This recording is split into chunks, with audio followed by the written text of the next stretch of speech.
はい、どうも、料理人 VTuber の高見人でございます。ということでね、今回ご紹介する料理はこちら。はい、サラダニソワズでございますね。ニース風サラダなんてね、聞いたことあるんじゃないかなと思います。で、こちらの料理なんですけども、どちらの料理かと言いますと、せーの、ドン。はい、こちらね、プロバンス地方のニースの料理になります。で、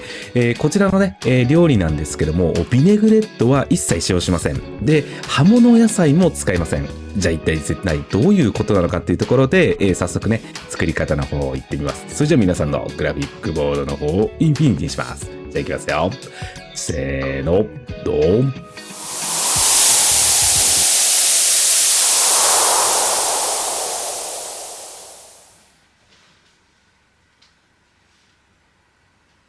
はい。では材料の紹介です。完熟トマトご用意ください。で、オリーブですね。で、こちらが卵。これからね、固茹で卵にしていきます。で、こちらアンチョビとツナ。で、今回使用するのはこちらのツナになります。これも理由は後で後ほど詳しく説明します。で、今回はバジルを用意しました。で、こちらですね、本来ですとセベットという、ものがあるんですけども、それではなくて今回はバジルの方をご用意します。こちらも理由を後で後ほど詳しく説明します。で、こちらね、用意した野菜の方がこちらラディッシュと、あとミニキュウリというものがありましたので、こちらご用意しました。普通のキュウリでも問題はありません。で、ニンニクですね。で、セロリですね。で、こちらがスイートパプリカっていうものになります。こちらですね、フランスの方ですと緑色のものがあるんですけども、日本じゃなかなか緑色のものがありませんので、今回はこちらのね、黄色のものを使って作っていきます。ではこちらトマトをくし切りにして、で、しっかりね、ここで塩を振って水分を出します。この作業は絶対マストになりますので、よろしくお願いします。で、セロリは皮を剥いて、で、こんな感じでカットしていただければ OK です。で、きゅうりの方もね、軽くちょっと皮をね、取って、で、こんな感じでね、カットしていきます。ここはご自由にカットしていただいて結構です。で、ラディッシュの方もこちらね、ちょっと表面が汚れてますので、しっかり洗って、で、4つ割りにカットしていきます。で、バジルの方は、今回はですね、このちょっとちっちゃいところをメインで使っていこうかなと思います。こんな感じで集めました。はい。かわいいですよね。で、ブラックオリーブはこのまま使います。カットしていただいても結構です。で、ニンニクはこんな感じでカットしていただいて、で、こちらね、パプリカの方も種を取って軽くね、カットしていきます。こんな感じでお願いします。で、卵なんですけども、このね、お尻の部分に今から穴を開けていきます。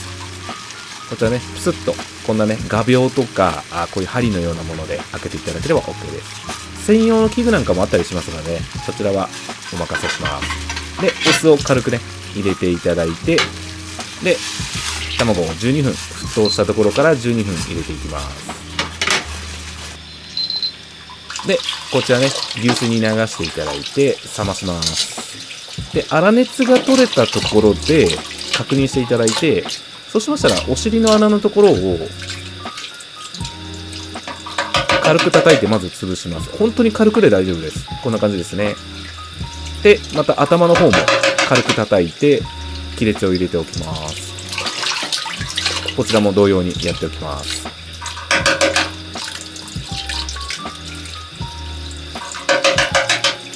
で、これでね、亀裂が入って、そこから水が入っていくと、こんな感じでね、スルスルスルって抜けていきますので、必ず、叩く作業は入れておいた方が、作業が楽になりま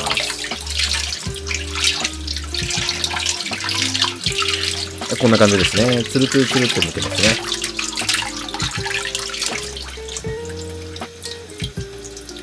はい、ではね、材料が出揃いました。で、今回使用するお皿はこちらになります。で、それに、このね、ニンニクの断面ですね、こすりつけて、このお皿にニンニクの香りを移していきます。で、トマトをね、一回移しまして、この出た汁、これが重要になります。これを取っといてください。絶対に捨てないでください。ははい、ではドレッセです。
サラダニソワズ、いかがでございますでしょうか。では実食です。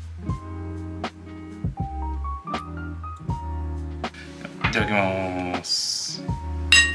で、最初にこうわっと混ぜていただいて、でそこから、召し上がるというような感じですね。ちょっと今日はツナの方から崩していって、でこの底に溜まったこのねトマトのジュと合わせて召し上がっていきます。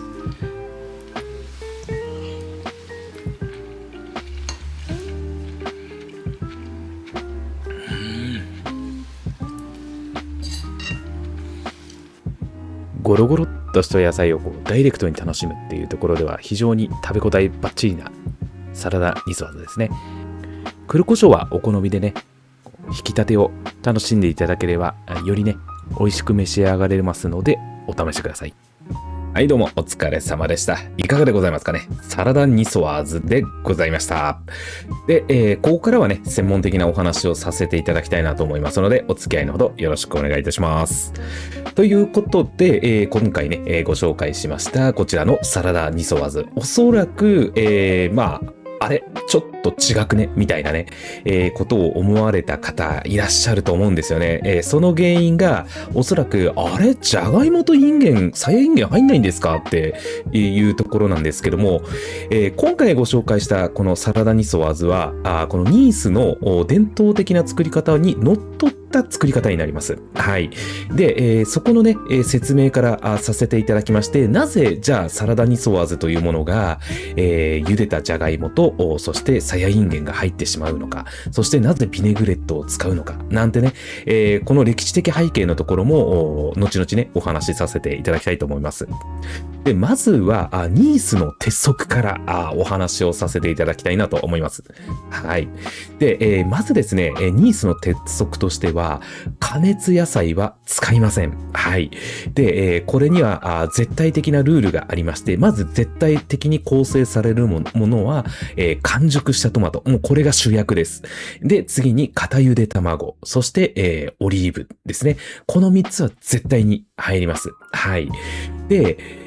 そこにですね、基本的に歴史的にはアンチョビになりますね。で、これがですね、現在のところではアンチョビかツナかのどちらかの選択っていうところで、基本的にはアンチョビなんですけども、今はこのアンチョビかツナか、ここもね、また後ほど詳しくはお話しさせていただきたいなと思います。はい。で、そして、伝統的にはこのお皿にニンニクの香りを必ず断面をこすりつけて香りをつけるっていうところですよね。はい。で、次に野菜のところですよね。で、ここなんですけども、今回私がご用意したのがこちら。はい。なんですけども、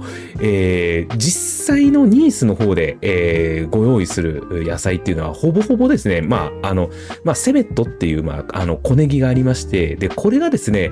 日本でいう分け木にかなり近いものになります。ただ、分け木もなかなか日本では、一般ではなかなか手に入りづらいものだったりするので、心はバジルで代用させていただいております。で、このバジルを使うというところにおいては、ニースの方でも、このね、セフェットがない時期においては、このバジルで代用するっていうことがありますので、基本的にバジルをちぎって使ってあげてくださいっていうところですよね。で、そして、ラディッシュですね。で、若い空豆なんかは、ニースの方では使います。向こうの空豆若い方はですね、生で食べれるっていうところで、日本のものですとちょっと皮が厚すぎたりとかですね、ちょっと生で食べるにはっていうところがあるので、ここはもう完全にフランスと日本でのここのね、ちょっと差になるので、これもね、ちょっとご用意できないものだなと思います。で、次に、紫アーティチョーク。これもですね、日本じゃなかなか手に入らないので、これもまたちょっと難しいよねっていう話になってくれますね。で、最後に、このね、日本でいうところのスイートパプリカですね。これのグリーンのタイプのものがあるんですけども、これもなかなか日本では今回ね、ご用意するのが難しいっていうところで、ニースの方のこのね、このサラダニソワーズの原則としては、季節の生野菜を使うっていうところになります。で、この時に、セベットとか、このね、バジルは別なんですけども、これはもう香りをつけるためっていうところもあるんですけども、葉物野菜は使わないっていうのが絶対的なルールです。基本的に生で食べれるこのね、食感のあるものでないと、このね、季節野菜としてこのサラダニソワーズには入れてはいけませんっていうような結構厳格なルールがあったりします。はい。そして何よりですね、調味料は使いません。はい。塩ぐらいですね。で、ここもですね、カットしたトマトに、このね、塩をして、で、その時にね、出てくるこの果汁ですよね。汁を、このね、ビネグレットの代わりとして使うっていうところ。で、それを最後、上質なオリーブオイルと混ぜて調味するっていうところに、ここのサラダニソワーズの奥深さがあります。っていうところが、ここが、までが、大体、基本的に、この、サラダニソワーズの鉄則になります。では、先ほど言ったこの葉物をなぜ、葉物ですね。ちょっと今、発音があれだったんですけども、葉物野菜がなぜ使っちゃいけないかっていうところなんですけども、ここはですね、実は理由があります。で、まず、この浸透圧によるテクスチャーの崩壊を避けたいっていうところがあります。基本的に使わないのは絶対なんですけども、この浸透圧によって、テクスチャーが崩壊してしまうっていうところがあるので、ここでまず葉物を野菜を使わない理由の一つですね。で、あとですね、この硬質なテクスチャー、咀嚼感の維持が絶対的にこのサラダニソワーズの重要なところになってきますので、ここですよ、ここで、ラディッシュのクリスピーな歯ごたえだとか、この若い、このアーティチョークのサクサクっとしたような食感だったりとか、それと、このね、スイート、パプリカとか、緑ピーマン等々使うんですけども、そういったみずみずしさっていう、このね、硬質な生野菜の食感が主役になるっていうところが、このサラダニソワーズの絶対の鉄則になってきます。はい、ではね、なぜ世界中で葉物野菜がこうやって敷かれたりとかするようになってしまったのかっていうところなんですけども、これはもう単純に商用的な理由で、原価を抑えつつ、このね、ボリューム、かさを出すためっていうところで、非常にポピュラーな手法として、広まっていったっていう理由が一つあります。で、もう一つ、ニースの方には、メスクランっていう、この葉物だったりとか、サラダをね、混ぜ合わせるサラダがもう一つあります。これはもうかなり有名な、ニースのサラダなんですけども、この文化とごちゃ混ぜにしちゃっているというところもあったりするんですよね。で、ニースの方では、当然このメスクランと、このね、サラダニソワーズっていうのは、明確に、このね、別の料理として扱われているっていうところだけは覚えておいていただけたらなと思います。はい。はい、ではね、ここからは、このね、なんでそんなややこしいことになってるんですかっていうことですよね。まあ多分皆さん気になるところですよね。で、ここは、ちょっとね、順を追ってお話をしたいなと思いますので、お付き合いのほどよろしくお願いします。で、まずですね、19世紀のお話になります。時代背景としては、ニースの1860年ぐらいまで、フランスじゃなかったんですよね。サルデーニア王国っていう、今の、イタリアの一部の領土だったんですよね。で、その時にですね、食文化、バターじゃなくて、オリーブオイルを基本とした、極めてね、地中海とか、イタリア的な、食文化だったんですよね。で、そこから、19世紀後半に、オリジナルの、サラダニソワーズが誕生した時は、現在のものとはもう全然違う、もっともっと質素なものでした。で、その時の、基本的な構成は先ほど言いました、このトマト、オリーブ、そして塩漬けのこのアンチョビのみだったんですね。この3点だけで、まずこれが最初のこのサラダニソワーズの、原型の形だったって言われています。で、そこにはですね、ちょっと時代背景があります。当然ね、この肉とか高級な魚、先ほどの話で言えば、アンチョビかツナかっていう話になった時に、このツナっていうのが非常にね、高価な魚だったんですよね。ですので、現地のこの貧しい農民、港の労働者っていうのは、畑で採れたこの安価なトマトと保存食であるアンチョビ、そしてオリーブをかけて食べるっていう、クチーナ・ポーベラっていう、貧者の料理っていう、言い方になるんですけども、そこが起源になってきます。で、このツナがですね、当然、富裕層にしか、口にできない高級品だったので、初期のレシピには、ここは入ってきません。はい。はい、で、時代は少し進みまして、20世紀初頭のお話になってきます。で、この、サラダニソワーズはもう世界的にですね、この知名度を得ることになるんですけども、同時にですね、その今まであったこの、トマト、アンチョビ、オリーブのこの正当性が失われる決定的な出来事が起きます。で、このね、実はこのニース近郊の出身者である、このフランス料理の父である、オーギュスト・エスコフィエさんですよね。この方の存在が非常に大きいというところになります。どういうことかというと、彼の著書、料理の手引きっていう、ルギッド、キュリネールっていう、料理のね、フランス料理の手引きっていうものがあるんですけども、この中で、このこのサラダニソワーズを紹介しました。で、この時に、エスコフィエさんの方は、このパリのね、富裕層の、美食家、世界のね、美食家の舌を合わせるためにですね、見栄とボリュームを出すっていうところで、ここでですね、ニースの方々から見ると、致命的な改変を行ったんですよね。で、その、改変というのが、茹でたジャガイモとサヤインゲンを追加したのと、あと、ビネグレットソース、マスタードを加えたね、この、ビネグレットソースを加えたっていうところがあって、当時の彼の権威がものすごい絶大だったので、このね、火を通した野菜が入るパリの塩っていうレシピが、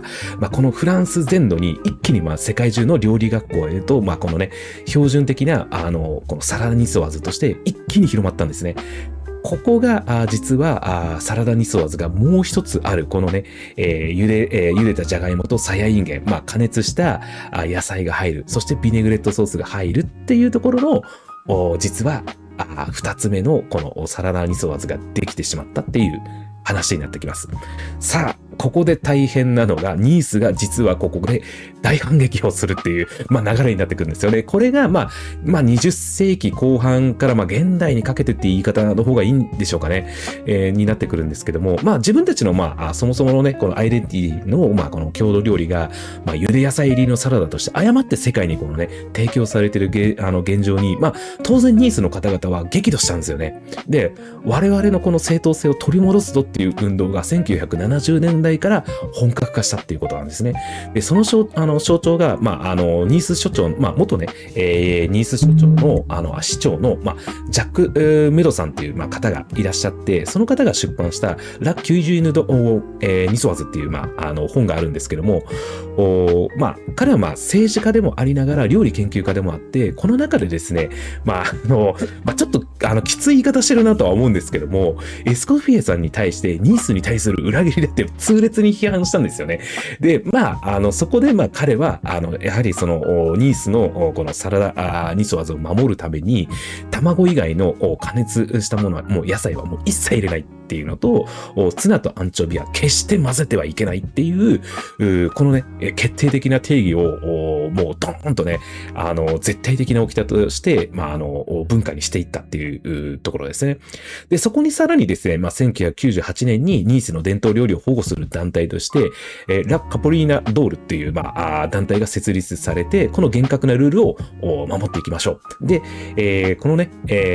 厳格なルールを守ったレストランにこの認定ラベルを与えるっていう、